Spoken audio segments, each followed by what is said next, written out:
বিএনপির সাথে জোটবদ্ধ যারা রয়েছে এবং জামাতের নেতৃত্ব যারা জোটবদ্ধ হয়েছে, দোনো নেতৃত্বে জোটবদ্ধ, তারা কেউ কিন্তু ইসলাম অনুযায়ী দেশ চালাবে না, এটা পরিষ্কার ঘোষণা। কথা ঠিক কিনা? জামাত ইসলাম নাম দিয়া তারা কিন্তু পরিষ্কার বলেছে তারা শরীয়ত অনুযায়ী দেশ চালাবে না। শরীয়ত মানে ইসলাম। আর একটাই বাক্স আজকে বাংলাদেশে 258 আসনে আমরা নির্বাচন করছি, বলতে গেলে একক একা। আমরা কেন একা হয়েছি ব্যাখ্যা আমি যাব না। এই ইসলামের বাক্সকে রক্ষা করার জন্যই আমরা একক হয়েছি।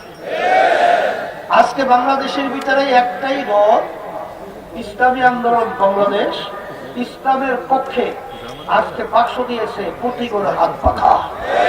কথা ঠিক না? এ গ্রেড ক্লিংকারের কনফিডেন্স সিমেন্ট, বাংলাদেশের হৃদয় জুড়ে। আমি আমার ভাইদেরকে, আমার মুরব্বীদেরকে, আমার যুবকদেরকে, আমার ছাত্রদেরকে, আমার ছেলে বয়সের তাদেরকে এবং পর্দালে মা বোনদেরকে বলবো, 54 বছর আমরা দেখেছি যেই নীতি আদর্শের মাধ্যমে দেশ চলেছিল, নতুন ভাবে এরা আবার আমাদেরকে এসে নতুন কোন মধু দেওয়ার মতো, এটা বিশ্বাস করা একটা বোকামি। এই জন্য আমি সকলকে বলবো যে ইসলামের পক্ষে, হাত পাখা প্রতীকের পক্ষে যে বাক্স, সেই বাক্সে আমরা যদি আমাদের সমর্থন, আমাদের সাক্ষী, আমাদের মতামত, আমাদের ভোট দিতে পারি, তাহলে ইসলামের সাথে জড়াইয়া থাকলে দুনিয়াতেও শান্তি, আখিরাতেও মুক্তি। কথা ঠিক কিনা? আর অনেকে মনে করতে পারেন যে হয়তো বা বিজয় হয় কিনা।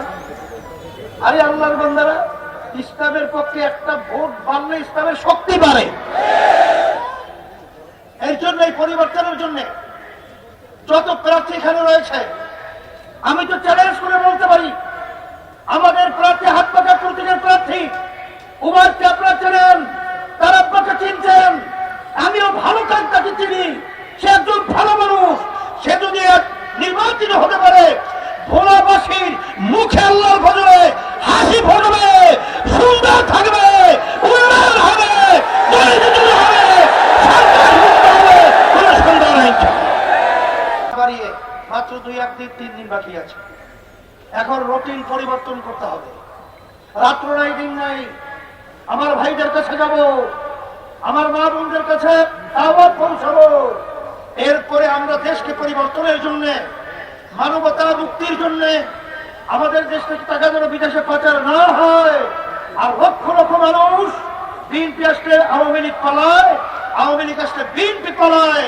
আর ইসলামী আন্দোলন বাংলাদেশ হাত পাকা প্রতীকে যদি প্রার্থী বিজয় হয়, আল্লাহর ফজরে কাউকে পালাতে হবে না। মুখ ফুলিয়ে আপনারা জমিনে থাকবেন, হাঁটবেন, কেউ কিছু বলার সাহস থাকবে না ইনশাআল্লাহ।